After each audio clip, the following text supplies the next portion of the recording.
आणि एकट्यालाच वाटचाल करावी लागते, कोणी तुमच्या मदतीला नसतं. अध्यात्मामध्ये जो गुरु म्हणतात ना, तो गाईडलाईन देत असतो.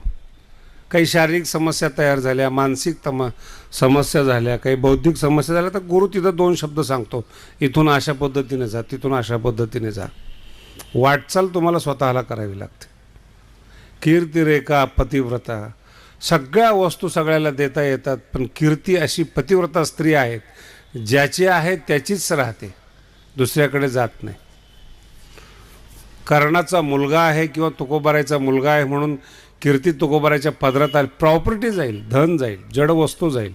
कीर्तिरेखा पतिव्रता, कीर्ती जात नाही कोणाची, कारण की त्या माणसाने स्वतः वाटचाल केलेली असते. शिवाजी महाराज असतील, तत्समान्य शूरवीर असतील, यांनी स्वतः वाटचाल केलेली, आणि त्या वाटचालीचा आशय कुणालाच मिळू शकत नाही.